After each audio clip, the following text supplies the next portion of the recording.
형님 누님들 안녕하세요. 오늘은 하천 영구 조망이 가능하고 하천 부지도 넓게 쓸 수 있는 경매 물건 분석하겠습니다. 이게 오늘 물건인데요. 자, 감정평가서상에 지적도상 맹지라고 돼 있어요. 그러면 진짜 맹지냐? 이게 하천 부지인데 국공유지입니다. 맹지인데 맹지가 아닌 맹지. 완전 개꿀이죠, 그죠? 감정평가서상에 토지에 정착물들이 있어요. 눈으로 봐도 있죠. 이 밑에도 뭐 주차장, 뭐 창고 같은데 이런 게 있는데 이것들은 어차피 우리 땅 위에 있는 게 아니거든요. 그죠? 요것들만 분석을 하겠습니다. 요건 매각 제외가 되는데요. 겉보기에는 뭔가 건축물처럼 생겼어요. 그런데 요거는 농막으로 추정이 됩니다. 감정평가서상에 정식적으로 가설 신고가 돼 있는 거고요. 기간은 내년 5월까지로 1년도 안 남았습니다. 마찬가지로 매각에서 제외되는 우물 및 펌프입니다. 통상적으로 이런 것들은 농지의 종물이나 부합물이라고 하거든요. 매각에 포함될 확률이 높습니다. 그죠? 마지막으로 비닐하우스가 있는데 이거는 하천부지랑 우리 경매물건 뭐 사이에 걸쳐져 있나봐요. 감정평가서상에 경계 불분명 이렇게 돼 있어요. 우리 토지의 향은 살짝 북동향인데요. 하천 조망이 가능하고 상당히 멀리까지 탁 트인 시야를 확보를 할 수가 있어요. 괜찮은 땅이에요. 그런데 화살표를 이렇게 그어보면은 이쪽이 경사가 좀 높은 지역이거든요. 일조량이 상당히 적을 걸로 생각이 됩니다. 안 그래도 추운 지역인데 여기는 겨울에 못 오겠는데, 이 위성지도를 드론으로 보시면은 이런 모습이에요. 뒤쪽에 경사가 좀 있는 산이 있죠. 그죠? 정면 모습을 멀리서 보게 되면요, 이런 풍경이고요. 가까이서 보시는 모습인데요, 산의 경사 방향이 이런 식으로 위에서 아래로 내려오게 되고요. 도로면이랑 단차가 좀 있습니다. 요 겨울 로드뷰로 보시면은 더 확실하게 확인이 가능하고요. 경사가 얼마나 되는지 제가 분석을 좀 해봤는데요. 대충 한 2.5m 정도 돼요. 이렇게 우리 땅의 지대가 높기 때문에 조망이 상당히 괜찮을 것 같아요. V월드로 조망을 추정해보면은 상당히 개방감이 있고 하천 영구 조망이 가능합니다. 그 조망을 드론으로 확인을 해보면 이런 모습이 나옵니다. 자, 지금까지 보신 이번 경매물건 토지 한 필지고요. 주소는 춘천 산수리 432번지. 지목은 전에 계획관리 지역입니다. 면적은 총 290평인데 이번에 집은 50%만 나왔어요. 145평. 뭐야, 김딸기 요새 낚시질만 들었어? 근데 이 물건은 낚시가 아닙니다. 땅 모양 보세요. 이런 식으로 잘라서 쓸 수가 있습니다. 자, 그럼 우리 물건이 어딨냐? 양양고속도로 바로 인근에 있습니다. 요렇게 IC가 두 개 있는데요. 여기는 설악, 여기 강촌 IC에서 18km 25분 정도 거리. 그러고 보니까 이 지도 우리 많이 봤잖아요. 그죠? 이 동네에서 가장 유명한 곳이 어디죠? 여기 비발디 파크. 이렇게 우리 땅 앞에 홍천강이 흐르고요. 골프장도 상당히 많이 있습니다. 자연환경이 좋은 지역. 혹시나 생필품 살 일 있으면 마트도 가까이 있고요. 위성사진을 보니까는 오랜만에 영감이 떠올랐어요. 소를 닮은 지형. 그죠? 그래서인지 목장이 있어요. 이거 뭐지? 직선거리 350m, 450m. 뭐 사실 이 정도 되면은 냄새라든지 벌레는 안 넘어올 것 같은데요.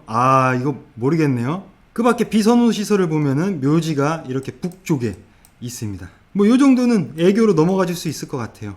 혹시나 이쪽 목장 영업 안 할 수도 있잖아요. 제가 봤는데요, 영업 열심히 하고 있습니다. 소가 굉장히 많아요. 제가 더 안타까운 거는 이 앞쪽 땅도 경매에 나온 거거든요. 이게 마찬가지로 영구 하천 조망이 추정이 됩니다. 자세한 얘기는 마지막 부분에서 좀 하고요. 주변 환경을 좀 더 분석을 해보면은 이렇게 강변을 따라서 비교적 지은 지 오래되지 않은 펜션들이나 캠핑장이 있고요. 이 길을 따라서 이렇게 들어오게 되면은 우리 경매 물건에 갈 수가 있습니다. 보시다시피 그렇게 지은 지 오래되지 않았죠.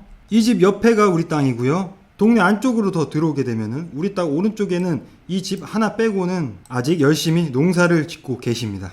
로드뷰를 보시면은 이런 모습. 우리 땅과 마찬가지로 다들 이쪽이 지대가 높고 여기가 지대가 낮잖아요. 사실상 길에서는 잘 안 보여요. 여태까지 말씀드린 거 요약을 해보면은, 그죠? 기억나시죠? 토지 경계는 제가 봤을 때는 좀 살짝 밀린 것 같아. 이게 맞는 것 같아요. 우리 경매물건 앞에 있는 하천 부지를 만약에 둘이서 나눠 쓴다 하면은 438평 중에 절반 정도. 배보다 배꼽이 더 큰 땅이에요. 그래서 가격이 얼마냐면 4,680만원, 평당 32만원. 이거는 솔직히 말씀드려서 형들 분석 안 해봐도 되게 싼 땅이에요. 그죠? 제 말이 맞는지 틀린지 실거래가 한번 분석을 해보겠습니다. 자, 요거 평당 30만원. 이것도 하천 영구조망 토지. 근데 절대 농지예요. 반대로 얘기하면은 절대 농지더라도 하천이 영구 조망이 가능하면은 평당 30만원이나 줘야 된다. 그죠? 이 말이잖아요. 여기 보시면 여기도 하천 조망이 가능해요. 이게 실거래가가 얼마냐? 47만원부터 65만원까지 거래가 됐거든요. 너무 범위가 크니까는 그냥 대충 평균을 내겠습니다. 평당 56만원 곱하기 우리 토지 평수 145평 하면요, 제가 산정한 우리 경매물건 적정 가격은 8,100만원. 거기에 하천 부지를 쓸 수 있잖아요. 그죠? 플러스 알파. 근데 감정평가 금액보다 훨씬 높아요. 그죠? 이상해. 그래서 네이버 매물을 한번 검색해봤는데요. 하천 영구 조망이 가능한 토지가 평당 38만원 밖에 안 합니다. 이거 뭐야, 김딸기 한물 갔는데. 그러나 여기 보시면은 사실상 일부 면적을 제외하고는 임야에 가까워요. 그러면 도대체 무슨 이유로 제가 산정한 금액보다 감정평가 금액이 절반밖에 안 될까요? 이런 일들이 가끔 발생을 합니다. 언제? 바닷가 영구조망 토지나 하천 영구조망 토지, 경매물건에 나올 때 이런 일이 발생을 합니다. 간평사 형님들이 조망권은 간평 금액에 안 쳐주는 것 같아요. 그죠? 형님들 영상 초반 부분에 농막 좀 껄쩍지근하죠. 그죠? 전 처음에는 이 글을 보고 무슨 진짜 건물이 있는 줄 알았어요. 근데 이 밑에를 보면은 가설 신고가 돼 있다고 하잖아요. 제가 직접 가서 눈으로 보니까는 그냥 농막이 맞는 것 같고요. 존치 기간은 내년 5월. 과연 그러면 이거 소유자는 누구일 것이냐? 임차 현황을 보시면은 신고자분과 이 임차인분 성함이 똑같습니다. 제 생각에 이거는 잘못된 것 같아요. 왜냐면은 요 차임을 보면은 연 10만원 밖에 안 되거든요. 토지 임차인으로 추정이 됩니다. 제가 가서 만났어요. 만나서 직접 여쭤봤거든요. 토지를 임차하신 게 맞다고 합니다. 이분께서는 소유자의 동의를 얻어서 농막을 지으신 거예요. 그죠? 이것도 제가 여쭤봤어요. 본인께 맞다고 합니다. 그러면 이분은 대항력이 있으신가요? 형님들 토지임대차보호법이라는 거 들어봤어요? 못 들어보셨죠? 대항력은 없으세요. 근데 공유지분이기 때문에 사실상 강제집행을 할 수가 없어요. 낙찰 받으시면은 이렇게 대응을 하셔야 될 것 같고요. 그러면 다른 지분권자랑은 어떻게 해야 돼요? 공유물 분할 협의를 해야 됩니다. 협의가 잘 되면은 그 다음에 해야 될 게 뭐죠? 하천 점용허가를 받아야 돼요. 근데 요거를 하려면은 그 하천 부지에 접한 모든 토지 소유주의 동의서를 받아야 돼요. 지도로 보면은 접한 모든 토지 소유자들의 동의서. 당연히 이 땅의 공유자분의 동의서도 받아야 되겠죠. 근데 본인도 어차피 허가를 안 받았다면 그냥 공동으로 들어가면 되는 거고요. 그죠? 만약에 받아놓은 게 있어. 그러면 그냥 승계 신고만 하시면 된다고 합니다. 자, 이 부분은 담당 공무원이나 토목 설계사무소에 반드시 확인을 해 보셔야 됩니다.